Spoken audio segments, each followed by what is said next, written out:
Hi, Mr. Bolden. Thank you so much for your time and this opportunity to recognize and commemorate Black History Month. I truly appreciate this opportunity. Glad to be here. Glad you reached out. Thank you. It was great to hear all that the Y does in the community for children from a business perspective, and even how you handle your time. Yeah. I think that's a great, excellent point I'll take with me.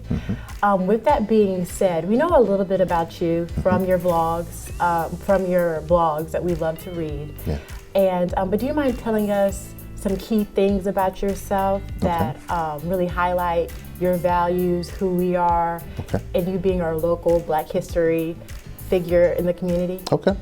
I've been in the Y now for a good bit of time now. This is 28 plus years in the Y. Never thought that I would be in the Y this long. I don't think there's very many of us who start off and come right out of school and say, hey, I want to work for the Y. Many of us I think the majority of us, you will find that people say, I felt a calling to the Y. That the Y is the place where you feel like you can give back, where the Y is the place that gives you, that warm, fuzzy feeling. We're in it because we enjoy the work, because we feel like we're making a difference. So for me, 28 years in the Y, multiple cities along the way, and then the wonderful experience just kept going from there. So I've worked in Detroit, worked in Miami, last 12 years in Pittsburgh, and now here.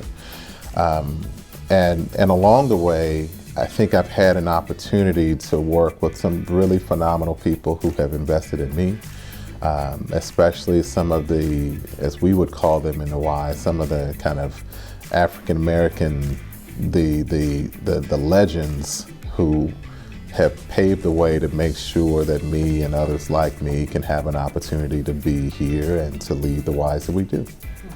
That's very interesting, and thank you for that. It's very touching. With that being said, you mentioned some of the African American legends. On a global, national scale, we understand that the African diaspora is broad.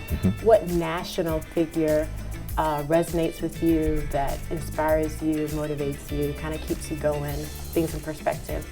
Yeah, I think it's hard to say one, and I think it's hard also just to limit them to a person who is, who's a public figure. So I'd say, I think there are people on a national level, anyone my age, if you can't draw inspiration from the work that Dr. King did, then you're under a rock. But there are so many others along the way who have done little bits and pieces of this here and that there. I think within the Y, there are some phenomenal leaders who have helped to shape me. A gentleman by the name of Everett Christmas. We all called him E.T. E.T. was incredible. He was heavily involved in the training space and helped to bring on and kind of indoctrinate so many leaders into the Y. He started a program called Black Achievers and made sure that Achievers program became the conduit for getting not just African American teens through the Y, but introduced the Y essentially to the corporate community. So Everett Christmas was incredible. There are leaders who are still in place today. Angie Reese Hawkins is the CEO in Washington, D.C. Angie has been, she's been, kind of queen mother to all of us of making sure that we can do what we need to do and have space to do what we do. Eric Mann is in Jacksonville. He's been a phenomenal leader, African American leader in the Y over all these years. There are so many of those people who, for those outside of the Y, will go nameless or unrecognized, but they've helped to shape me tremendously. And then I'd even draw it down even further and say, I've been trying to bring my daughter more, I'll say, into the light and help to make sure that she understands who she is and what makes up her. And she's just turning 10. She thinks the most, crazy thing she's had to deal with is running out of cash for her Roblox account. And so trying to help her understand the bigger picture of who she is and who she comes from. We had a conversation about how she is just 3 generations away from slavery. And that was something hard for her to really understand. And then we just pointed it back. It was my great grandparents. When we go and do all the ancestry.com and all of that type of work, we find that my great grandparents, they were property. they were property. And so we take that back, and I then tell her my grandfather, her great grandfather, he never knew how to read or write. And I remember my great grandfather would always make his mark on things, because that's all he knew how to do. I always tell her, of my aunts and uncles, there were a total of 8 of them. The first 4, there was the first 4 and the second 4, split up by about, a good 8, 9, 10 years between the first 4 and the second 4. The first 4, none of them finished high school. And she asked me, she said, "Daddy, were they not smart enough?" I'm like, "Sweetie, they didn't have the opportunity to. They had to stop work. They had to stop school, in many cases, 3rd, 4th, or 5th grade, because they had to start to work to provide for the family." And those are the stories that are so common amongst so many, not just African-American families, but so many Black, brown families, people who have migrated here, people who have found a way to make this place home for them. So yeah, there's so many people, national level, within the Y, but I keep coming back to my grandfather who made the mark.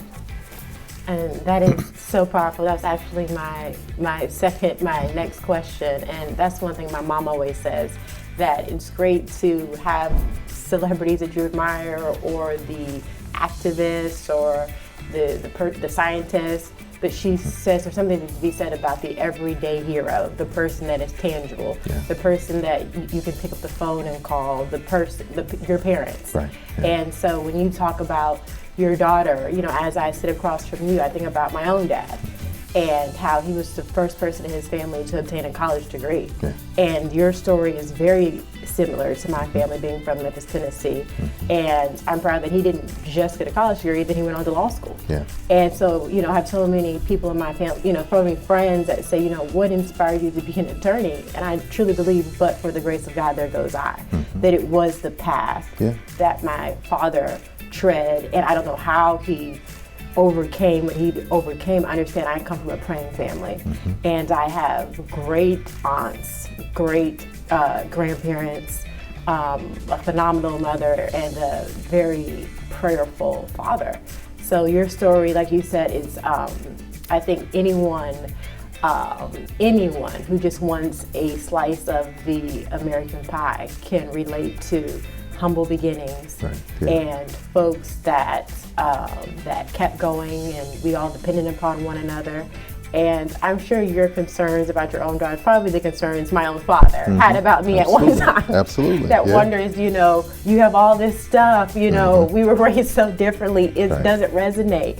But the time that he spent with me in terms of my identity, in terms of giving back, and the teen programs in Memphis, NAACP Youth Council is huge. And so I can recall, against my desires, my parents signing me up and making sure I had an executive board position, and me going out in the community and registering folks to vote, and how that changes you and makes you a person that is empathetic and never forgets where they come from and looks for every opportunity to give back. So I know one day your daughter will be she better. She better. Like my dad. She better. Oh my God. Yeah, she better. She doesn't have an option in this whole thing. It's I joke about it, but I'm serious in that I believe we're all put here on this planet to make a difference before it's our time to check out. Because if not, then why do we do all this stuff? It definitely can't be the accumulation of money. No. You can't take it with you. And so we are all, especially in a kind of black, brown, or I'll just say anybody who grew up with less. Amen. We all believe that we are trying to create more for the next person who's coming after us. And we try to remind her at all times, that even at the ripe old age of 10, you better start thinking about what more will be. That it's not about a bigger house or a flyer car, but it's about what are you going to do that's going to build upon what we're trying to give you and bestow upon you to make sure that your children don't waste what my grandfather, her great-grandfather did. They put so much effort into it. My grandfather, he was a bellhop at one of the local hotels in Lynchburg, Virginia. He was a brick mason. He was not even a brick. He was just a bricklayer. He was there. He did hard work. He worked every day, and I gotta believe, I'm forced to believe, I can't not believe that he did all of that just so I can squander it at a later point. So we try to make sure that she understands that it is her job, her responsibility to us and to her people, that she has to continue to build on what's been invested in her. Absolutely, and I just want to put emphasis on the fact that I really love that you're saying we. Yeah. I think that there's something to be said about that and family. And with that being said, and you're talking about your family's history, I think that so often when I'm talking to young folks, I'm a young folk myself, but when I'm trying to give back, I think that even you sometimes you're surprised by the adversity that you face. You thought it was going to be a straight trajectory. One of my girlfriends had described it as, I'm a good person. I did all the right things. I checked all the right boxes. And I remember having a conversation with a professor. I attended Clark Atlanta University. She recently passed away, and I remember calling her from law school and saying, this is a little harder than I expected. And she said, who told you it was going to be easy? Right. And so how do you define adversity? And then what tools do you use when you're faced with adversity? I think adversity we are all facing it and dealing with it every day. I think it is any time when the things that you think are deemed and destined for you don't happen. And in my world, that happens a whole lot. I'll talk about it through the YMCA lens or just through a nonprofit lens. If you are working for or supporting a nonprofit, you have to know that nonprofits never have enough money, they never have enough resources, they never have enough whatever to get everything done. So you either accept that or you perish under it. Or at least under the weight of that. And so the adversity of it for me, from the Y standpoint, is just knowing we are put here to make sure that we're providing we're providing an asset to the community to help to improve and aid the community and the different government structures to provide the support where it is needed most in different communities. Oftentimes we lack all of the funding or resources, people resources, dollar resources to get all of that done. But we find a way because that's just the nature of nonprofits. We find out that, hey, if we might not be able to run 5 classes there, but we can run 3 or 4. We might not be able to serve 100 kids in this particular program, but we could serve 70.